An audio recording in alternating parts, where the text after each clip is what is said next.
So tell us all about all of your athletic accolades. You are so funny because you know that I started strength training when I was 63, and I got my first pull-up when I was 64. It took me an entire year.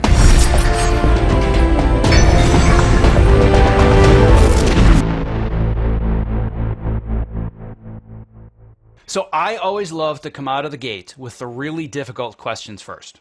Okay, do it. 68 and American Ninja Warrior. Aren't you a little old? Aren't you a little crazy to be doing this stuff? Like, what's going on really? Like, what in the world?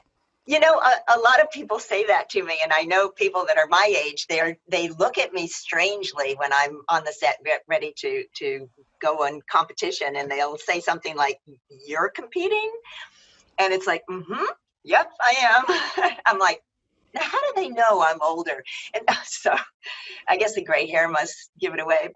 And then the 40-year-olds come and they say, I wish my mom, I wish my dad would do this with me. And then the 20-year-olds are like, gee, I didn't really realize that, when you hit your 50s and 60s, you can do anything anymore. So I like to break those molds and let people know that you can start and you can do this. And you can get stronger as you age. And that's my big motto right there is strength is ageless, whether you're young or you're in 60s or 70s. It's never too late to get stronger. And the health benefits are phenomenal. Well, I'm a big fan of people that like to do things like you just said of breaking the mold. Saying, well, this isn't supposed to be possible. The world and culture says I shouldn't be doing it. Don't care, I'm going to figure out how to do it anyway. So my next assumption is that if you're 68 years old running around on the American Ninja Warrior course, you clearly must have been an athlete your entire life because there's no other possible way that you could be doing this. So I'm sure that you are, Olympic level athlete and professional athlete. So tell us all about all of your athletic accolades. You are so funny because you know that I started strength training when I was 63. And I got my first pull-up when I was 64. It took me an entire year because, well, let me just say this. Women of my generation did not lift weights. I, was the product of the 50s, 60s, and I don't think women even competed in weightlifting until the 70s. It was just not thought of as feminine. And so to get too bulky, it was like, you won't find a husband. So that was, just the thinking of the day. And it still to this day, people feel that way. It's like, oh, I don't want to get too bulky.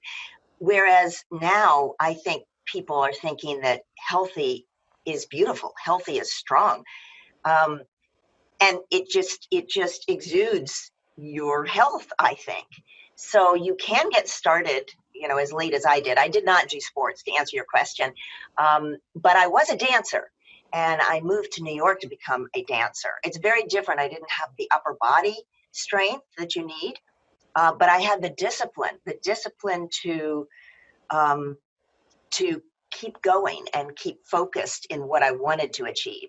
So like everybody said, oh, you can't go to, I grew up in Tennessee. They said, you can't go to New York and make a living. And, everybody always says those kind of things. You can't do this. And I knew it would take me 3 to 5 years. And it worked. And it's the persistence and the keeping at it.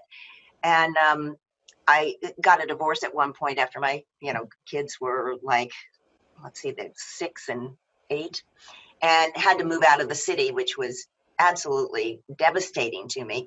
And I moved to the country and I'm like, I have to start all over again. And they're like, well, you can't. And by country, I mean the Poconos of Pennsylvania, which was about 2 hours out. So it was very rural and beautiful, but surrounded by woods. And people said, you can't just live there.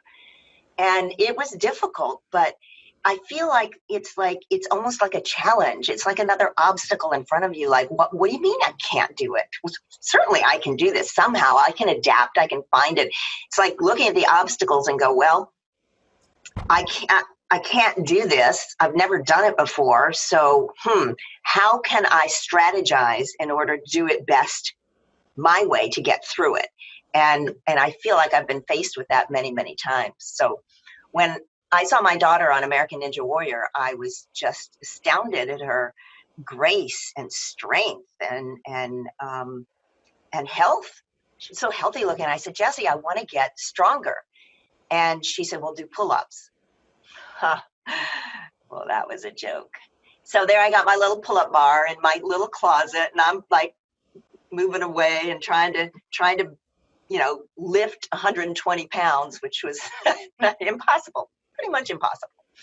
And I finally just got those little handles where you kind of go up and down, and I sent a video to Jess, and I said, look what I did. And she said, oh, Mom, that's not really a pull-up. You have to go all the way down and all the way up. So I went to a personal trainer, and that's when I started getting stronger. And I didn't want to do it wrong. I didn't want to lift weights and hurt elbows and shoulders and all those things that go wrong when you don't know what you're doing. So I feel that I never did sports, and I didn't learn, like many of the ninja people have, gymnastics and rock climbing and track, tons of those kind of things that are just intuitive to them. So when they swing, they just remember their gymnastics training and do it naturally. For me, I had to learn how to do a swing, and it just never made sense. I mean, I have to go down to bare basics. So it's taken me a lot longer, but again, I've found many health benefits along the way.